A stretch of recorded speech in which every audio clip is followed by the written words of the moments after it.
Boa noite. Boa noite. As delações da Odebrecht. Um delator diz que a então presidente Dilma, do PT, foi avisada sobre o risco que corria por causa do volume alto de Caixa 2 na campanha eleitoral de 2014. Outro delator afirma que pagou milhões a José Serra, do PSDB, em contas na Suíça. Veja também como o dinheiro dos impostos financiou a corrupção em obras superfaturadas. A economia dá sinal de vida. O índice do Banco Central sobe pelo segundo mês seguido. E o resultado das urnas na Turquia aumenta os poderes do presidente e preocupa a Europa. O Jornal Nacional está começando.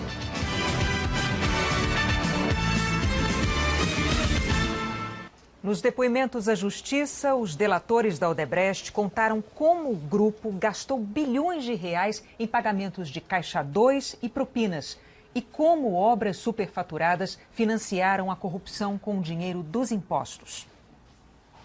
Como o gasto com os pagamentos ilícitos andava às alturas, chegou um momento em que o departamento de propina ficou com caixa baixo. Marcelo Odebrecht, então presidente da empresa, reuniu seus executivos e deu ordem para resolver o problema. A saída foi superfaturar ainda mais as obras que a Odebrecht tinha com o governo. Marcelo Odebrecht, nesse momento, realmente esse é o ponto crítico. Eu quero de vocês, cada um de vocês, pelo menos no mínimo, para atender às suas próprias necessidades, gerem os contratos da melhor forma, a mais segura, a mais discreta, a mais esse Caixa 2 que precisa ter. Uma obra superfaturada é quando se cobra por ela um valor acima da soma do custo mais o lucro da empresa. O delator Henrique Valadares, que foi vice-presidente da Odebrecht, citou como exemplo bem-sucedido de geração de dinheiro para o departamento de propinas o caso da hidrelétrica de Santo Antônio, construída em Rondônia. O Rio Madeira precisava ser dragado para aumentar a profundidade do leito e facilitar o trabalho dos equipamentos. O mercado de dragas, segundo o delator, é dominado por belgas e holandeses. Se você combina lá com o holandês, ele vai escavar a areia e vai cobrar no preço mais alto, como se estivesse escavando uma argila extremamente dura, difícil de dragar.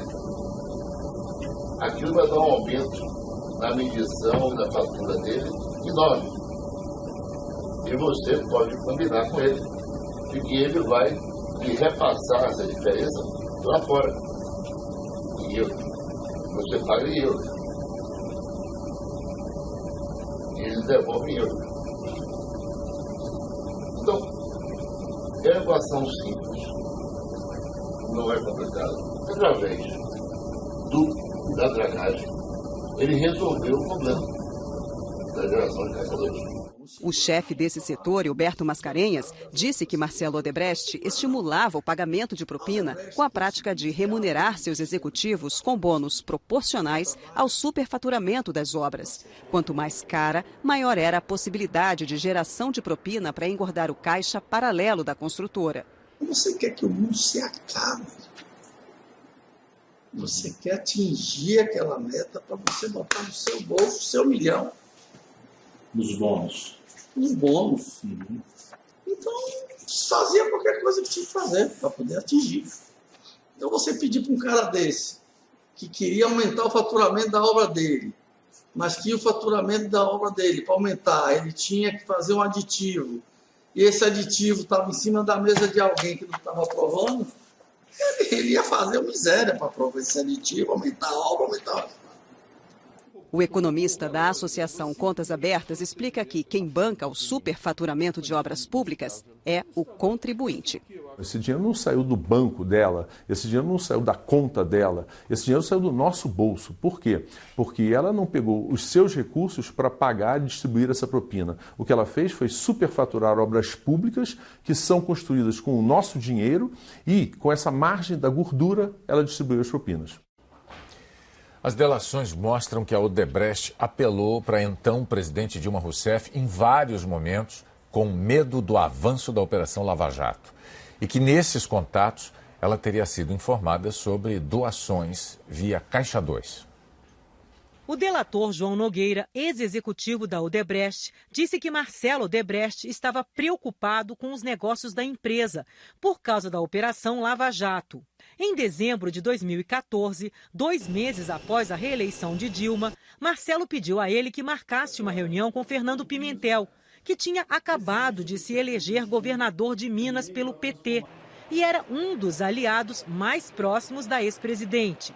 Você teria como sondar o ministro Pimentel a respeito, enfim, de alguma eventual reação do governo? Como é que o governo está vendo esse cenário? Eu peguei um avião, fui a Belo Horizonte e o ministro me recebeu na casa dele, sozinho de noite. E o ministro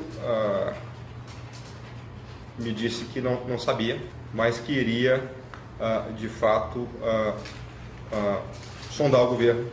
E que ele entendia, né, que alguma ação deveria ser feita em função da escalada da crise. Ele entendia a gravidade, né, do cenário. Entre os documentos entregues por João Nogueira no acordo da delação está uma anotação do celular de Marcelo Odebrecht em que ele, Marcelo, escreveu: "Ela cai, eu caio". Marcelo estava sendo muito motivado pela sobrevivência, né, pelo instinto de autopreservação, que não era, e pela sobrevivência que não era só dele, era, né, do governo também. Então existia um interesse mútuo ali, né, existia uma emergência mútua. Além da preocupação com o impacto da Lava Jato, João Nogueira disse que Marcelo Odebrecht queria fazer chegar até a presidente Dilma documentos que comprovariam doações que foram feitas por meio de Caixa 2. E essa mensagem eu entendi que era a comprovação, era por meio de documentos, né, de que contribuições com recursos não contabilizados tinham sido, de fato, realizados a campanha dela. A campanha de 2014. A campanha eu entendi que sim. Como nada tinha sido feito até então, e o cenário de crise era cada vez mais dramático, a escalada da crise era cada vez mais dramática, eu entendi que Marcelo foi lá demonstrar ao Pimentel que tinha havido, de fato, contribuições por meio de recursos não contabilizados à campanha dela, presidente. Para que ele, ministro, pudesse conversar com ela, mostrar para ela. Tá. Né? Então, ou seja, mostrar que havia documentos que de alguma forma implicavam o governo federal na crise. Foram vários encontros com Fernando Pimentel, segundo João Nogueira. No fim de dezembro, em Belo Horizonte, ele cobrou do governador um retorno. E Pimentel teria dito que mostrou mensagens e documentos a Dilma num encontro com a presidente no Palácio da Alvorada. E eu perguntei, qual foi a reação, ministro, da presidenta? E ele reagiu dessa forma. Ela ficou preocupada porque teria percebido que não está, de fato, blindada. No depoimento de Marcelo Odebrecht na delação premiada, ele disse que se encontrou com a presidente Dilma na mesma época. Diante da crise enfrentada pela empresa por causa da Lava Jato, ele pediu à presidente que indicasse um nome do governo que atuasse a favor da empresa. Foi quando surgiu o nome do então ministro da Casa Civil, Aloysio Mercadante, do PT, que também ocupou o Ministério da Educação. Numa certa feita, numa reunião que eu tive com a presidente, eu perguntei, presidente, quem é que, nesse assunto Lava Jato, está criando várias dificuldades. Inclusive, quem é que pode ser o nosso interlocutor junto ao governo para todo esse tema. Os empréstimos travados, Petrobras com vários problemas. E ela disse, olha, fale com o Mercadante. No fim de dezembro, a Petrobras bloqueou negócios com empresas citadas na Lava Jato, o que trouxe mais preocupação a Marcelo Odebrecht, como mostra esse documento encaminhado ao assessor do ministro Mercadante com um pedido de apoio. A ex-presidente Dilma Rousseff disse que Marcelo Odebrecht faltou com a verdade no depoimento e que é mentira que ela tivesse conhecimento de qualquer situação ilegal envolvendo a Odebrecht, integrantes do governo ou pessoas que tenham atuado na campanha.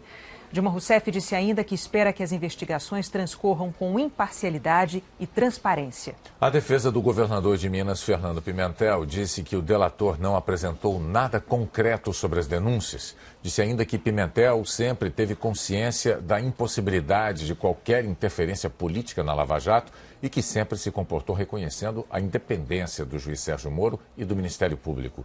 E ainda que nunca houve qualquer relato em contrário. O ex-ministro Aloysio Mercadante disse que nunca recebeu delegação da ex-presidente Dilma para tratar de assuntos referentes à Lava Jato, nem jamais intercedeu junto a qualquer órgão ou autoridade sobre a operação. Mercadante afirma que só tratou de temas econômicos na reunião que teve com Marcelo Odebrecht. Os delatores da Odebrecht relacionaram 3 obras importantes em São Paulo a pagamentos feitos para campanhas eleitorais do senador José Serra, do PSDB.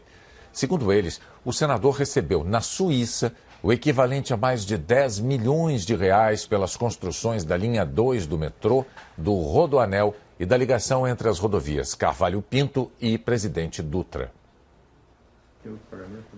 O ex-executivo da Odebrecht, Luiz Eduardo Soares, disse que foram feitos 32 depósitos no exterior como contrapartida a 3 obras ganhas pela Odebrecht em São Paulo, onde o senador José Serra, do PSDB, foi prefeito e governador. Em 2006, foram depositados em euros o equivalente a R$2.155.000 pela linha 2 do metrô de São Paulo. No ano seguinte, R$2.400.000 pela construção do Rodoanel. Em 2009, R$6.250.000 pela obra da ligação das rodovias Dutra, Carvalho Pinto. Luiz Soares entregou ao Ministério Público as planilhas e os recibos dos depósitos feitos em bancos da Suíça em contas indicadas por Amaro Ramos. No depoimento, Luiz Soares disse que o dinheiro foi todo pago por intermédio do lobista Amaro Ramos, amigo de muitos anos de Serra. E que na planilha da Odebrecht, Serra era identificado como vizinho, porque na época Serra era vizinho de Pedro Novis, outro ex-executivo da Odebrecht. Então aqui todos os pagamentos que foram efetuados, que foram para uma empresa em Lausanne chamada Circle Technical Company, e ele falou que a propriedade da conta era dele mesmo, Amaro Ramos, e foram feitos no Corner Bank o valor de €753.989,58 em 2006, e nos nossos registros estava referente à obra do metrô linha 2. Então na mesma planilha tem metrô linha 2, tem esse valor e tem o codinome de vinho. Exatamente. E isso indica realmente que era um pedido do José Serra, é isso? Ele era o beneficiário final. Ele era o beneficiário final. Ou foi pago em favor de vizinho no nosso sistema. Por que de vizinho José Serra, sabe? Por quê? Porque era vizinho de Pedro Novis em São Paulo. Tem outro pagamento também? E em 2007 também foram pagos €835.142,67 a mesma empresa Circle Technical Company, também de propriedade de Amaro Ramos, e referente às obras do Rodoanel e lá no Corner Bank de Lausanne. Em 2009 não temos as contrapartidas em euros, mas foi um valor equivalente a R$6.250.000. Equivalente em euros foi o offshore HTW Energy, referente à obra da Delsa Carvalho Pinto, uma conta mantida no Lloyd TSB Bank de Genésio. Também escrito vizinho? Também escrito vizinho. O ex-executivo Pedro Novis, vizinho de Serra, disse ao Ministério Público que os pagamentos de 2006 e 2007 foram caixa 2 de campanha. Em 2006 era a própria campanha, em 2007 uma nova solicitação que ele fez para quitar dívidas da campanha. E os pagamentos foram realizados entre junho e dezembro de 2006 e entre julho e outubro de 2007, por meio de depósitos em contas correntes bancárias no exterior, que foram indicadas pelo senhor José Amaro Ramos, essas contas bancárias. Quem é José Amaro? José Amaro Ramos é um empresário que tem também uma relação de amizade com o ministro Serra. E o ministro solicitou que esses recursos, tanto em 2006 quanto em 2007, fossem entregues ao senhor José Amaro Ramos. O José Amaro nos indicou contas para que esses pagamentos fossem feitos, então, no exterior. Segundo Pedro Lovis, em 2009, Serra indicou o ex-presidente do PSDB, Sérgio Guerra, que morreu em 2014, para negociar o dinheiro em nome dele. No início de 2009, me procurou, por orientação do Serra, do ministro Serra, foi o Sérgio Guerra, que na época era o presidente do PSDB. Falecido, já falecido. Já falecido. E o Sérgio Guerra, eu me recordo, por orientação do ministro Serra, teve no nosso escritório, disse, olha, eu estou começando a cuidar do programa, eu tenho que preparar as bases para a campanha, tudo indica que vai ser Serra o candidato, então nós precisamos de 30 milhões. Eu vou abrir um parênteses aqui, que agora eu só falar uma coisa importante. Muito importante. Ele vai e pede 30 milhões, o senador Sérgio Guerra, então o senador pede 30 milhões para o senhor para a campanha do possível candidato José Serra. E o senhor fala, nós não temos. Nós estamos com poucas obras no Estado e não tem condição. Então, a capacidade de doação da empresa estava diretamente ligada às obras no Estado. Certamente, e sobretudo, a regularidade dos pagamentos. Tá, então, também era um problema. Em nota, a assessoria do senador José Serra afirma que as acusações são falsas, que a obra do Rodoanel foi planejada, licitada e contratada antes de Serra assumir o governo do estado de São Paulo e que a ligação entre a Dutra e a Carvalho Pinto foi concluída muito antes de Serra ser governador. O advogado de José Amaro Ramos declarou que os pagamentos que ele recebeu foram honorários por serviços prestados em projetos feitos com a Odebrecht no exterior. Esses vídeos, que têm sido divulgados desde quarta-feira passada, fazem parte do maior acordo de delação da história do país, que a Odebrecht fechou com a Justiça. Numa atitude inédita, a empresa orientou 78 executivos a contarem tudo o que sabiam sobre a prática de corrupção envolvendo o grupo empresarial. Executivos de outras empresas, como Andrade Gutierrez, Camargo Correia, Carioca Engenharia, Rolls-Royce, VGR Gol, Linhas Aéreas e Cetal, entre outras empresas, também fecharam acordo de delação com o Ministério Público relatando atos de corrupção praticados. Mas nenhuma outra empresa fez um acordo tão abrangente, tão completo, envolvendo tantos executivos como a Odebrecht. No dia em que os depoimentos vieram a público, a empresa divulgou uma nota em que relembra o compromisso assumido em março de 2016 de uma colaboração definitiva, como eles disseram, com as investigações da Lava Jato.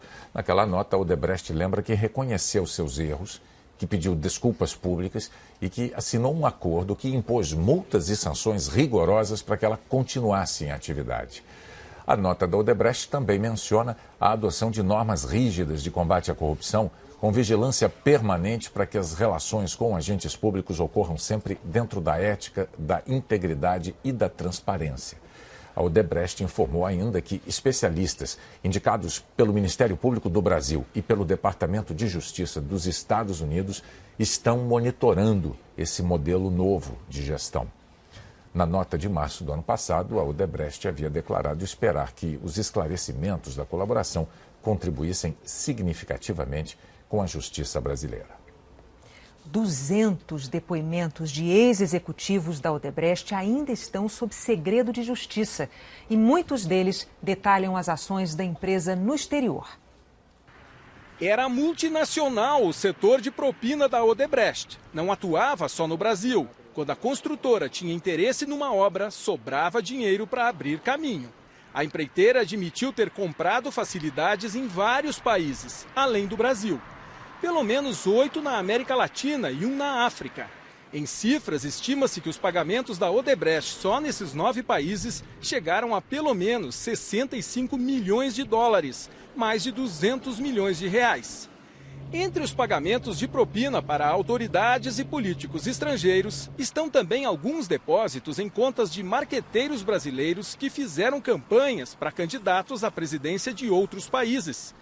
Essas operações internacionais foram relatadas por 22 dos 78 executivos e ex-executivos da empresa, que fizeram acordos de delação premiada. Essas operações fazem parte de 200 depoimentos que ainda não foram revelados. Os conteúdos seguem em segredo de justiça, entre eles de Benedito Júnior, que era um dos principais executivos da Odebrecht. Parte dos depoimentos dele não foi publicada e ainda pode revelar novos detalhes do esquema. O ministro Luiz Edson Fachin manteve o sigilo para que a Odebrecht possa negociar acordos de colaboração em cada um dos países em que atuava, como fez aqui no Brasil e também nos Estados Unidos e na Suíça. O prazo para o levantamento desse sigilo acaba dia 1º de junho. Até lá, o Supremo vai avaliar um parecer da Procuradoria-Geral da República e decidir se os crimes cometidos no exterior estão sujeitos à jurisdição brasileira. O Jornal Nacional apurou que, além dos casos internacionais, algumas delações que envolvem políticos brasileiros também estão sob sigilo. Segundo investigadores, o segredo é necessário porque esses casos ainda estão na fase de busca de informações, trabalho que pode ser dificultado com a divulgação do material. Na prática, isso significa que políticos que até agora não foram citados, mas que participaram do esquema de propina da Odebrecht, ainda não podem se considerar ilesos. A presidente do Supremo, ministra Carmen Lúcia, e o relator da Lava Jato, ministro Luiz Edson Fachin, criaram um grupo de assessoria especializada para reforçar a equipe que analisa as investigações. O gabinete de Fachin tem hoje 3 juízes auxiliares. Esse grupo vai dar prioridade às dezenas de inquéritos e ações penais ligadas ao escândalo da Petrobras e às novas investigações abertas com base nas delações da Odebrecht. A Justiça dos Estados Unidos homologou um acordo para que a Odebrecht pague 2 bilhões e 600 milhões de dólares em multas. Quase 2 bilhões e meio vão retornar ao Brasil. Estados Unidos e Suíça vão receber o restante. O acordo prevê a suspensão de ações judiciais contra a Odebrecht. A empresa se declarou culpada por praticar corrupção em 12 países entre 2001 e 2016. A seguir, o esforço do governo para evitar que os inquéritos contra políticos paralisem o andamento das reformas. Depois da Semana Santa e da divulgação das delações da Odebrecht, esta foi uma segunda-feira de pouca movimentação no Congresso. No Senado, teve sessão com 19 dos 81 senadores. Na Câmara, a sessão à tarde teve que ser cancelada. Dos 19 deputados que estavam na casa, só um estava no plenário. Quase sempre a segunda-feira aqui no Congresso é assim, esvaziada. A partir de amanhã, o governo e os líderes governistas esperam que tudo mude. Mas tanto os governistas como a oposição vão estar atentos ao que vai acontecer nos conselhos de ética da Câmara e do Senado. É neles que começa a discussão que pode levar, em último caso, à cassação de mandatos. No Senado, o novo conselho nem foi instalado. Só na semana passada, o presidente do Senado, Eunício Oliveira, do PMDB, investigado na Lava Jato, pediu que os líderes indiquem os nomes.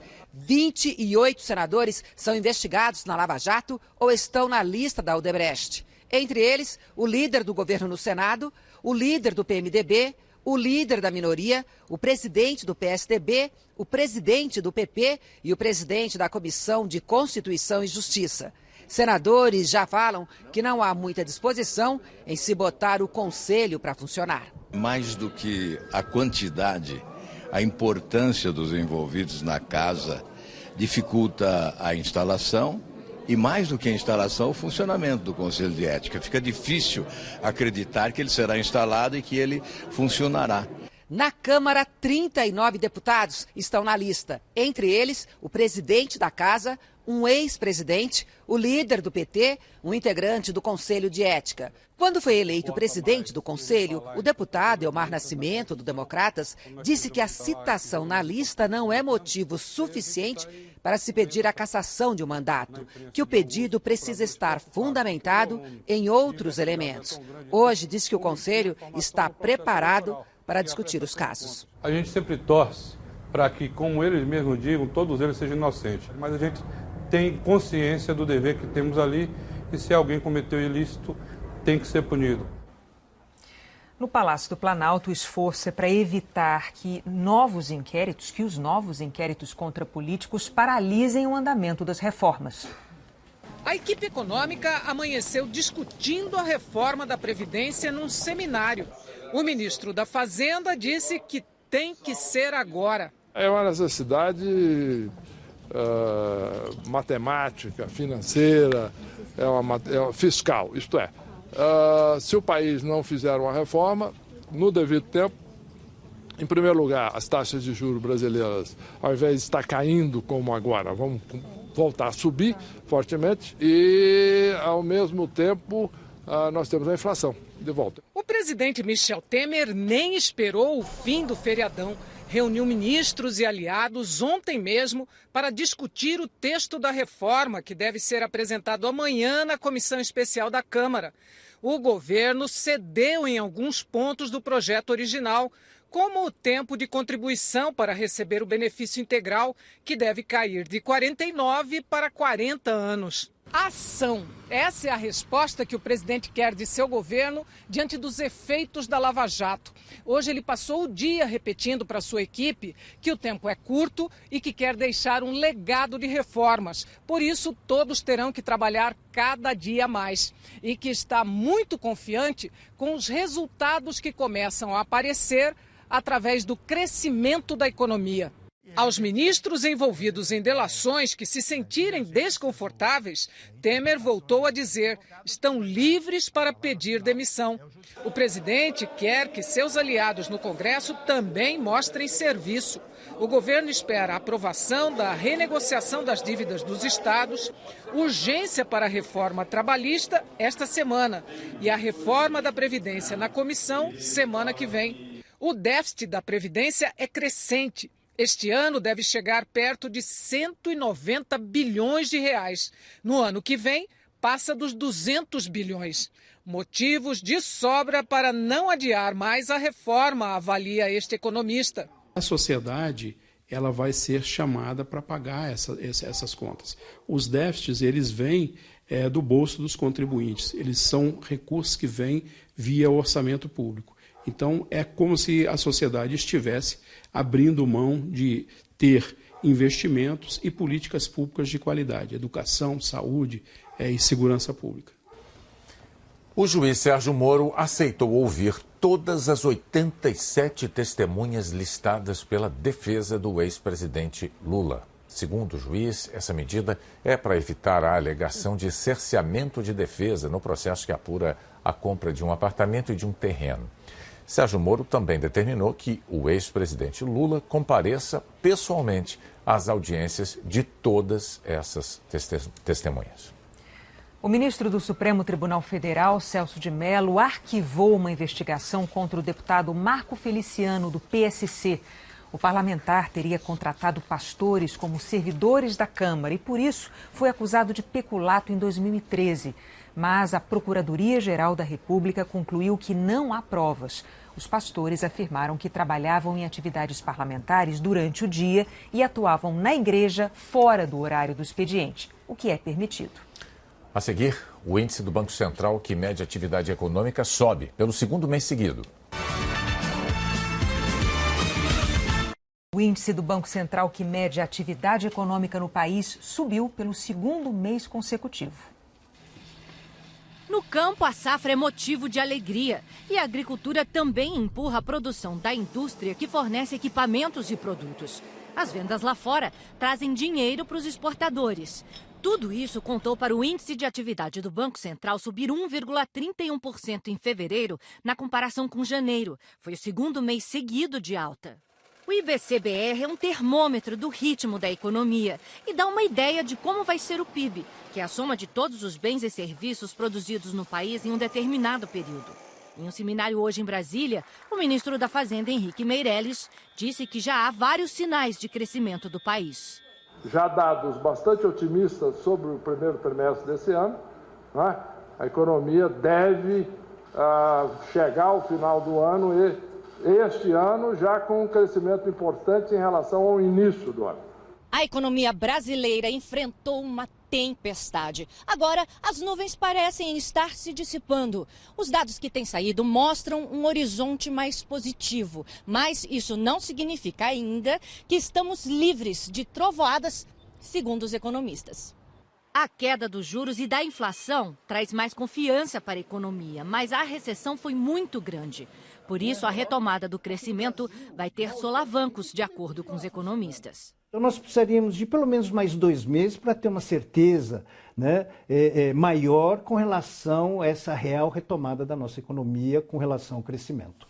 O emprego é elemento fundamental, então de nada adianta ter resultados interessantes do ponto de vista indústria, comércio ou mesmo serviços, se o emprego não for retomado. Batemos no fundo do poço e muito provavelmente a economia está se recuperando. Agora, saber a consistência dessa recuperação e o ritmo em que ela vai ocorrer, ainda a gente precisa de umas confirmações nos próximos indicadores. Uma diretoria da Secretaria de Defesa Social de Pernambuco determinou que as informações enviadas à imprensa diariamente contenham apenas conteúdo positivo. O resumo das ocorrências policiais também não pode mais ser repassado diretamente aos jornalistas. A decisão vale apenas para a região de Caruaru, que é a maior cidade do interior de Pernambuco, e coincide com o aumento dos índices de violência no estado. A Federação Nacional dos Jornalistas e o Sindicato dos Jornalistas de Pernambuco repudiaram essa orientação. Afirmaram que se trata de uma tentativa explícita de sonegar informações. Hoje, o secretário de Defesa Social, Ângelo Gioia, disse que a interpretação dada ao documento foi equivocada e que não há nenhuma orientação para maquiar dados. Começou hoje a campanha nacional de vacinação contra a gripe. Esse ano tem novidade. Professores da rede pública e privada vão receber a imunização no SUS. Até 26 de maio, a meta é vacinar cerca de 54 milhões de pessoas. Essas pessoas têm que se proteger do frio, dessas trocas de temperatura, a especialidade de Maju Coutinho, que volta hoje com a previsão do tempo, né, Maju? Boa noite.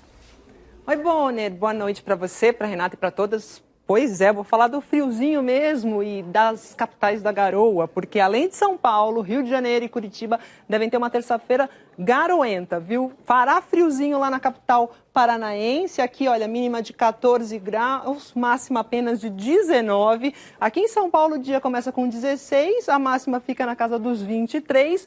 No Rio de Janeiro, 19 de mínima e 27 de máxima, com chuvisco. Rio e São Paulo vieram de um domingo quente, né, ensolarado, para uma segunda instável por causa da frente fria que passou e que amanhã muda o tempo lá no sul da Bahia. Mas, como é comum atrás da frente fria, sempre tem esse sistema aqui de alta pressão que vem na cola e aí ele fica e manda umidade para a região costeira do Paraná, de São Paulo e do Rio. Por isso é que deve garoar. Já a chuva mais encorpada, porém isolada, deve atingir principalmente aqui, olha, grande parte de Mato Grosso do Sul, oeste do Paraná e também um pedação aqui do Amazonas, parte de Roraima e oeste do Pará. Campo Grande está no caminho da chuva isolada, máxima de 29 graus em Campo Grande. Em Manaus pode chover a qualquer hora, máxima de 30 graus. E Bonner, em Belo Horizonte, sol de manhã, chuva chegando à tarde, máxima de 27 graus. Chuvisco, chuvica, terça-feira garoenta, chuva isolada. Onde é que o brasileiro vai encontrar tempo firme amanhã, Maju? Pois é, são poucas as áreas, olha aqui o amarelo, a gente vê aqui no Rio Grande do Sul, Santa Catarina, interior paranaense, interior paulista, sul de Minas Gerais e norte de Minas. Também Goiás e nessa faixa no Nordeste aqui que engloba grande parte da Bahia, avança aqui até Rio Grande do Norte, parte do Ceará e também do Piauí. Capitais com tempo firme, Natal, Brasília, Porto Alegre, Bonner, só que aí varia a temperatura, olha só, Natal e Brasília com calor, 31 lá em Natal, 29 em Brasília, já em Porto Alegre o ar é mais frio, mínima de 15, máxima de 25 graus e eu aviso que essa semana tem mudança, a gente vai acompanhando porque tem feriado também aí na frente. Tá certo, Maju, até amanhã. Até amanhã. A seguir, um referendo aumenta os poderes do presidente da Turquia e preocupa a Europa. O resultado das urnas na Turquia levou preocupação aos líderes europeus. O presidente turco vai ter ainda mais poder, mas num país que se mostrou extremamente dividido. A Turquia era parlamentarista, mas mesmo sem ter direito constitucional, o presidente Erdogan era quem mandava. Agora, com o sim ao presidencialismo, Recep Tayyip Erdogan se torna, em muitos sentidos, um ditador. Assume as funções do Congresso, pode ser presidente do país e do partido, garantindo que vai escolher boa parte dos próximos parlamentares. Escolhe desde já juízes e passa a ter poderes enormes sobre a justiça. O super-presidente da Turquia vai poder se reeleger até 3 vezes, somando quase 3 décadas no poder.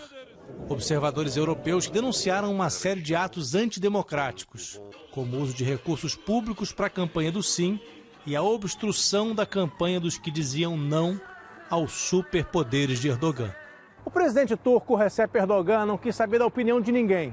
Mandou os observadores aqui da Europa ficarem em seus lugares, pois, segundo o presidente, ninguém na Turquia ficou sabendo de nada do que eles disseram ter acontecido de errado durante o plebiscito. E na Turquia, agora, ainda mais do que antes, o que Erdogan diz tem que ser verdade. A Polícia Federal russa prendeu mais um suspeito de organizar o atentado contra o metrô de São Petersburgo, que deixou 14 mortos há 2 semanas. O homem detido num subúrbio de Moscou estava armado. Ele se chama Abror Azimov. A polícia informou que ele nasceu num país da Ásia Central em 1990. Outros 8 suspeitos estão presos.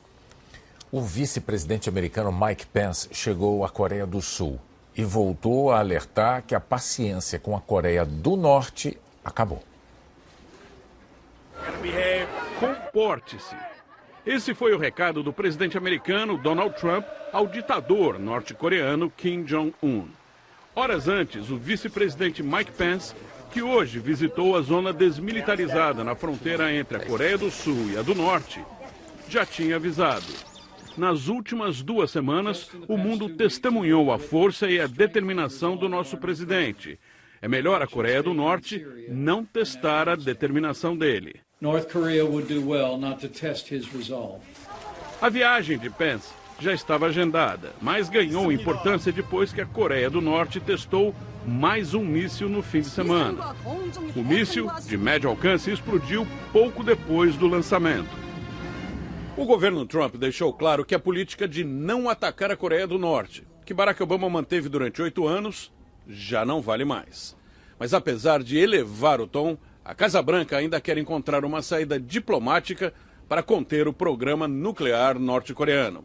Na visita recente aos Estados Unidos, o presidente chinês, Xi Jinping, aparentemente se mostrou disposto a mediar um diálogo entre Washington e Pyongyang.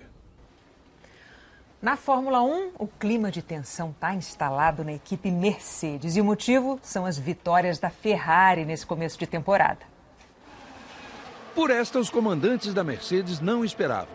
A ameaça da Ferrari é maior ainda do que eles previam. Acostumados a disputas apenas entre os 2 pilotos da própria equipe nos últimos 3 anos, agora eles têm um rival que vem de fora. Isso muda tudo. Mexe com a cabeça e com os planos. Até a política interna da Mercedes de não interferir no duelo entre os seus 2 pilotos mudou. No Bahrein, por 2 vezes, Valtteri Bottas recebeu ordem para deixar Hamilton passar. Isso explica a cara fechada do finlandês no pódio. Aliás, não só a dele. Hamilton também parecia não sentir razão alguma para sorrir. A festa era toda da Ferrari.